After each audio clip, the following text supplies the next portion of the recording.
কেমন হলো এবারের বাজেট? সারা দেশের মানুষের মতো প্রবাসী বাংলাদেশিদের মধ্যেও চলছে আলোচনা। বিভিন্ন ধরনের প্রতিক্রিয়া জানাচ্ছেন লেবাননে বসবাসরত প্রবাসী বাংলাদেশিরাও। দ্রব্যমূল্য কমানো, সীমাহীন দুর্নীতি রোধ ও বিমান টিকিট সহজলভ্য করার দাবি জানিয়েছেন তারা। কেমন হলো এবারের বাজেট? সারা দেশের মানুষের মতো প্রবাসী বাংলাদেশিদের মধ্যেও চলছে আলোচনা। বিভিন্ন ধরনের প্রতিক্রিয়া জানাচ্ছেন লেবাননে বসবাসরত প্রবাসী বাংলাদেশিরাও। দ্রব্যমূল্য কমানো, সীমাহীন দুর্নীতি রোধ ও বিমান টিকিট সহজলভ্য করার দাবি জানিয়েছেন তারা। বাংলাদেশের কোটি কোটি টাকা পাচার হয়েছে, এ বিষয়ে সরকার কিছু বলে না। আমরা একের জায়গায় দুইটা মোবাইল নিলেই সরকারকে ট্যাক্স দিতে হবে। এত আমাদের বেলায় এত বিধি নিষেধ কেন? বর্তমান দ্রব্যমূল্যের দাম ঊর্ধ্বগতিতে, সব মিলিয়ে আসলে যে বাজেটটা হয়েছে, আসলে এটা আমাদের জন্য তেমন কোনো সুফল আসবে বলে মনে করি না। উত্থাপন হয়েছে প্রস্তাবিত বাজেট। আয় ব্যয়ের এই হিসেব বুঝে না প্রবাসী খেটে খাওয়া সাধারণ বাংলাদেশিরা। ওয়ালটন ফ্রিজ কিনে অনেকের মতো আপনিও হয়ে যেতে পারেন মিলেনিয়াল। সেরা পণ্যের সেরা অফার।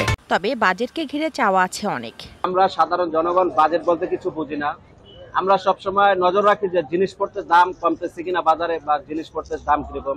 গতবারের চেয়ে এবারের বাজেট আকারে বড় হয়েছে, এটি বোঝা যায় যে সরকারের সক্ষমতা বৃদ্ধি পেয়েছে। তার উপর আবার নানা ক্ষেত্রে করের ব্যাপ্তি বাড়ানোর কারণে বাড়বে জীবনযাত্রার ব্যয়। নিত্য প্রয়োজনীয় পণ্য কিনতে গুনতে হবে অতিরিক্ত অর্থ। বাজেট নিয়ে আছে প্রবাসীদের মধ্যে মিশ্র প্রতিক্রিয়া। কালো টাকাকে সাদা করার জন্য 15% ভ্যাট ধরা হয়েছে, আর যারা সৎভাবে উপার্জন করবে তাদেরকে ভ্যাট ধরা হয়েছে 30%। অতএব আমরা নিঃসন্দেহে এটাকে বলতে পারি এটা গরিব মারার বাজেট।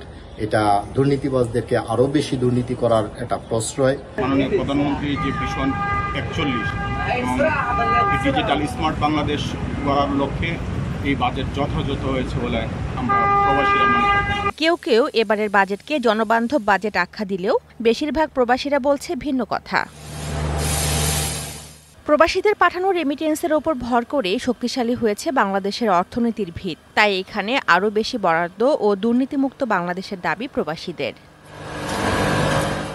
DBC news desk.